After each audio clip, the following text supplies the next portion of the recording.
এই ভিডিওটা শেষ পর্যন্ত দেখলে তুমি রাতে একা ঘুমাতে পারবে না। এই গল্পটি একটি সত্য ঘটনার উপর ভিত্তি করে বানানো। আজকের গল্পটি শুনলে রাতে একা থাকতে ভয় লাগতেই পারে। যদি আপনি নতুন হয়ে থাকেন তাহলে এখনই বিডি হরর স্টোরি চ্যানেলটি সাবস্ক্রাইব করে নিন আর লাইক দিয়ে পাশে থাকুন। চলুন শুরু করা যাক আজকের ভয়ঙ্কর গল্প। রাহাত নামে এক যুবক শহরের ব্যস্ত জীবন ছেড়ে গ্রামের এক পুরনো বাড়ি কিনে নেয়। বাড়িটা ছিল অনেক বড়, চারপাশে বড় বড় গাছ, আর সবচেয়ে অদ্ভুত বিষয় ছিল বাড়িটার সামনে একটা পুরনো কবরস্থান। গ্রামের লোকজন তাকে বারবার বলেছিল, এই বাড়িতে থাকবেন না, এই বাড়ি ভালো না। কিন্তু রাহাত এসব কথা বিশ্বাস করেনি। সে ভাবল, ভূত বলে কিছু নেই, সব মানুষের বানানো গল্প। প্রথম দিন সব ঠিকই ছিল, কিন্তু দ্বিতীয় রাত থেকেই শুরু হলো অদ্ভুত ঘটনা।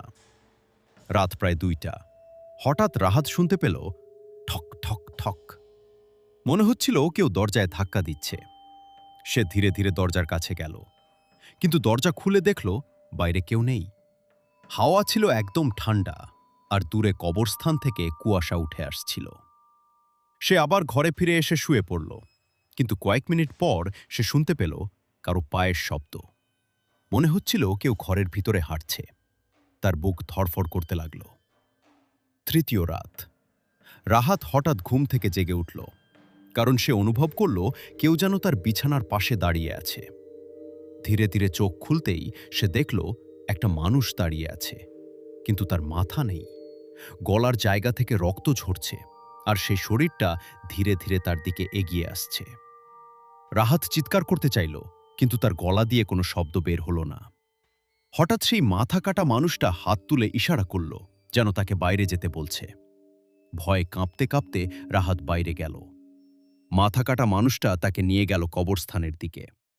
একটা পুরনো কবরের সামনে এসে দাঁড়ালো। কবরটার উপর লেখা ছিল, মোহাম্মদ সালাম, মৃত্যু 1998। হঠাৎ রাহাতের মাথায় একটা কথা আসলো। সে গ্রামের এক বৃদ্ধের কাছে শুনেছিল এই বাড়ির আগের মালিককে নাকি খুন করা হয়েছিল, আর তার মাথা আলাদা করে কবর দেওয়া হয়েছিল। ঠিক তখন মাটি ফেটে উঠতে লাগল। রাহাতের সাথে আসলে কি হয়েছিল? সকালে গ্রামের লোকজন যখন রাহাতকে খুঁজে পেল, তখন তারা অবাক হয়ে গেল, কারণ রাহাত তখনও বেঁচে ছিল, কিন্তু তার চোখ ছিল একদম ফাঁকা। মনে হচ্ছিল সে কিছু একটা ভয়ঙ্কর দেখেছে। গ্রামের এক বৃদ্ধ বলল, আমি আগেই বলেছিলাম এই বাড়ি ভালো না। রাহাত ধীরে ধীরে চোখ খুলল, আর কাঁপা কাঁপা গলায় বলল, সে এখনো এখানে আছে। সেই রাতেই আবার অদ্ভুত ঘটনা শুরু হলো।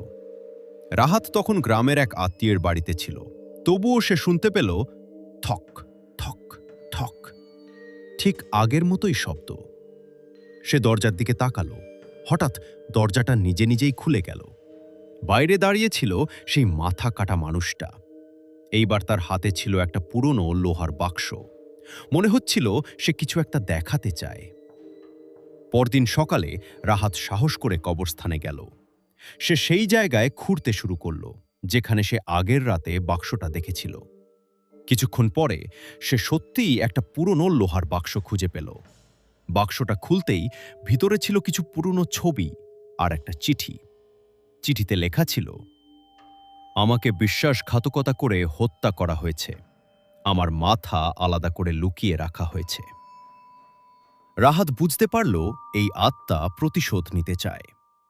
গ্রামের এক বৃদ্ধ তখন সব সত্য বলল। অনেক বছর আগে এই বাড়ির মালিক মোহাম্মদ সালামকে তার নিজের বন্ধুরা হত্যা করেছিল। তার মাথা আলাদা করে বাড়ির পেছনের কুয়োর ভিতরে ফেলে দেওয়া হয়েছিল।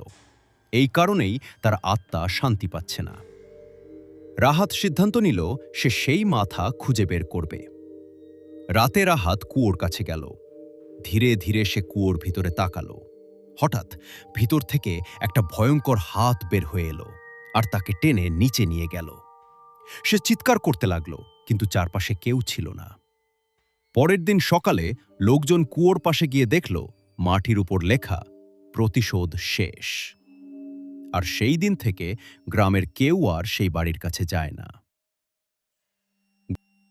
রহস্যময় বাড়িতে গিয়ে মাথা কাটা মানুষের আতঙ্কে পড়েছিল। আর শেষ রাতে এক ভয়ঙ্কর হাত তাকে কুয়োর ভিতরে টেনে নিয়েছিল। আজকের এই শেষ পর্বে জানবেন রাহাতের আসল পরিণতি কি হয়েছিল, আর সেই আত্মা কি সত্যিই শান্তি পেয়েছিল। রাহাত যখন কুয়োর ভিতরে পড়ে গেল, চারপাশ ছিল একদম অন্ধকার। সে চিৎকার করতে লাগল, বাঁচাও, কেউ আমাকে বাঁচাও! কিন্তু তার কণ্ঠস্বর যেন কুয়োর দেয়ালে আটকে যাচ্ছিল। হঠাৎ সে অনুভব করল কেউ তার পায়ের কাছে দাঁড়িয়ে আছে। ধীরে ধীরে সামনে এক ভয়ঙ্কর দৃশ্য দেখা গেল। সেই মাথা কাটা মানুষটা, কিন্তু এবার তার হাতে ছিল একটা পচা মানুষের মাথা। হঠাৎ চারপাশে একটা ঠান্ডা বাতাস বইতে লাগল, আর রাহাত শুনতে পেল একটা কর্কশ কণ্ঠস্বর, আমার মাথা, আমাকে ফিরিয়ে দাও। মনে হচ্ছিল এই আত্মা শুধু প্রতিশোধ নয়, শান্তিও চায়। রাহাত কাঁপতে কাঁপতে বলল, আমি আমি কি করতে পারি? হঠাৎ কুয়োর দেয়ালে অদ্ভুত ছায়া দেখা গেল। সেখানে দেখানো হচ্ছিল কিভাবে মোহাম্মদ সালামকে হত্যা করা হয়েছিল। তার বন্ধুরা তাকে রাতে ডেকে এনে তার মাথা আলাদা করে দিয়েছিল। রাহাত বুঝতে পারল এই আত্মা তাকে সব সত্য দেখাতে চায়। হঠাৎ কুয়োর এক কোণে আলো দেখা গেল। সেখানে একটা কাপড়ে মোড়ানো কিছু পড়েছিল। সে সাহস করে কাছে গেল। কাপড় খুলতেতেই ভিতরে ছিল একটা পুরনো মানুষের মাথা, আর তার পাশে ছিল একটা লকেট। লকেটে লেখা, সালাম। ঠিক তখন মাথা কাটা মানুষটা ধীরে ধীরে সামনে এসে দাঁড়ালো। হঠাৎ কুয়োর উপরে দড়ি নামানো হলো।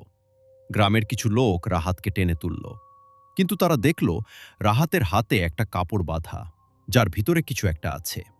রাহাত কাঁপা গলায় বলল, এই মাথাটা কবর দিতে হবে। গ্রামের লোকজন ভয় পেলেও শেষ পর্যন্ত তাকে সাহায্য করল।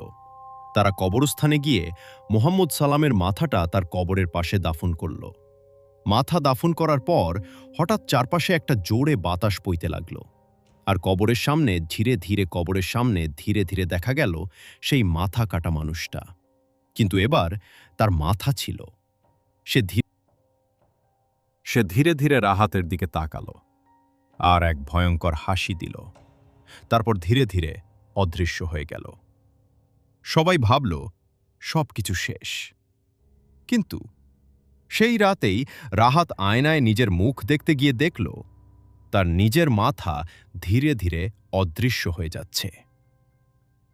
গল্প এখানেই শেষ, কিন্তু রহস্য এখনো রয়ে গেছে। আপনি যদি শেষ পর্যন্ত দেখে থাকেন তাহলে কমেন্টে লিখুন শেষটা ভয়ঙ্কর ছিল। আর এমন আরও ভয়ঙ্কর গল্প শুনতে বিডি হরর স্টোরি চ্যানেলটি সাবস্ক্রাইব করুন। পরের গল্প আসছে খুব শীঘ্রই। BD horror story. ঘুম হারানোর গল্প শেষ হলো না। পরের গল্পে আবার দেখা হবে। সবাই ভালো থাকবেন। আল্লাহ হাফেজ।